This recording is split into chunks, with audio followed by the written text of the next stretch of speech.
देखिए, देश का सबसे बड़ा उद्योगपति रतन लाल टाटा जी का निधन हुआ है। उससे हम लोग दुखी हैं, और हम लोग दुखी क्या रहेंगे, समूचे हिंदुस्तान के लोग दुखी हैं, क्योंकि हिंदुस्तान के अर्थव्यवस्था को आगे बढ़ाने में रतन लाल टाटा जी का बहुत बड़ा योगदान रहा है।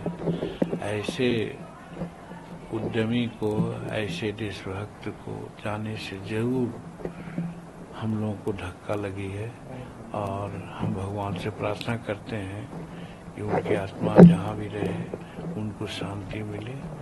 और फिर अन्य लोगों से भी प्रार्थना करते हैं कि जिस स्टेमिना से एक बड़ा पूंजीपति होकर के भी राष्ट्र की सेवा उन्होंने की है, उसी तरह से पूंजीपति हो, उसके लिए शुक्रिया। लेकिन साथ साथ देशभक्ति, समाज सेवा को कभी नहीं भूलें। ये रतन लाल टाटा जी से सीख लें, और ये लेकर के अगर सीखते हैं तो अच्छी श्रद्धांजलि होगी। यही अपेक्षाओं के साथ हम पुनः उनके निधन पर दुख व्यक्त करते हैं, भगवान से प्रार्थना करते हैं उनकी आत्मा को शांति मिले। तेजस्वी जी मुख्यमंत्री नीतीश कुमार को अस्वस्थ बताया, लेकिन मानसिक रूप से अस्वस्थ नहीं। अब तेजस्वी जी अगर चिकित्सक हैं तब तो मैं नहीं कर सकता हूँ। अगर चिकित्सक हैं और चिकित्सा के दृष्टिकोण से अगर बताते हैं तब तो कुछ नहीं कहना है। लेकिन जहाँ तक नीतीश कुमार का सवाल है, कौन ऐसा कार्यक्रम उनका नजर आ रहा है जिसमें उनको अस्वस्थ मानते हैं। वो मंत्रिमंडल की बैठक कर रहे हैं, बाढ़ में देखा कि आप लोगों ने, उन्होंने विजिट किया, आज हर काम को वो कर रहे हैं। बहुत लोगों का जो जयंती होती है, पुण्यतिथि होती है, वो अवसर पर भी जा रहे हैं, यानी सारा काम नीतीश कुमार कर रहे हैं। तो उनको कैसे लग रहा है कि वो अस्वस्थ हैं?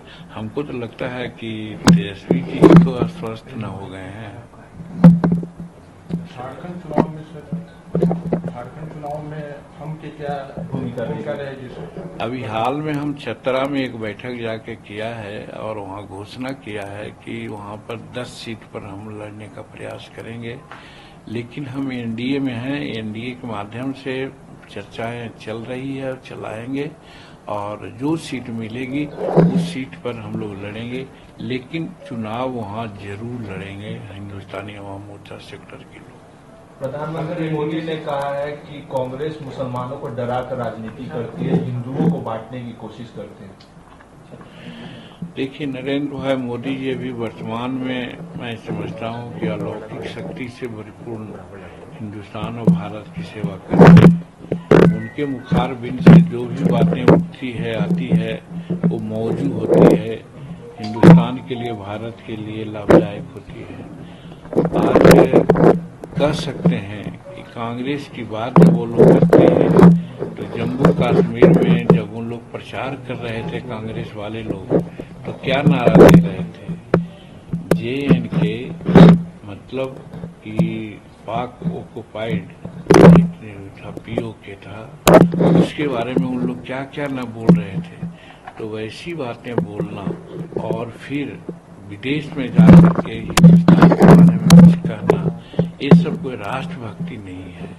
वैसे लोग अगर कुछ बोलते हैं तो उनकी बात पर हम लोग भरोसा नहीं करते हैं, और उस चीज के लिए अगर नरेंद्र भाई मोदी जी ने कुछ कहा तो उन्होंने ठीक ही कहा है उन लोगों के लिए, कि वो लोग डरा करके राजनीति करना चाहते हैं। लेकिन अभी हरियाणा का चुनाव आपने देखा, कुछ नहीं चला उन लोगों को, और पहले के बनिस्बत तीसरी बार वहाँ भाजपा की सरकार बन गई है, बनने जा रही है।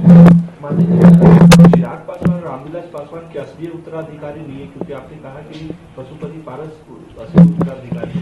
ऐसा हमने कभी नहीं कहा, ये सब आप लोगों के फिल्टर है, आप लोग ऐसा बोल देते हैं।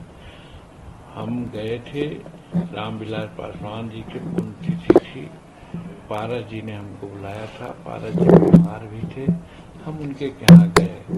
आप लोगों ने वहाँ पूछा तो हमने एक गार्जियन की भूमिका में कहा कि दोनों की लड़ाई घर में रहे तो अच्छा है, बाहर में नहीं लड़ाई हो और बाहर में एक होकर के अनुसूचित जाति के लोगों के भलाई के लिए काम करें तो ज्यादा अच्छा होगा, ये मैंने कहा है।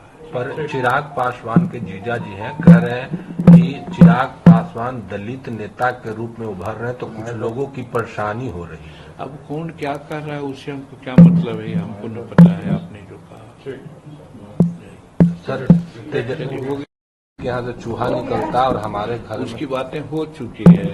उनके यहाँ का चूहा हमारे यहाँ से रहता था, सब खा गए। हम लोग चूहा खाने वाले हैं। अगर और उनके यहाँ कोई चूहा है तो भेज दें, ठीक है, जाइए।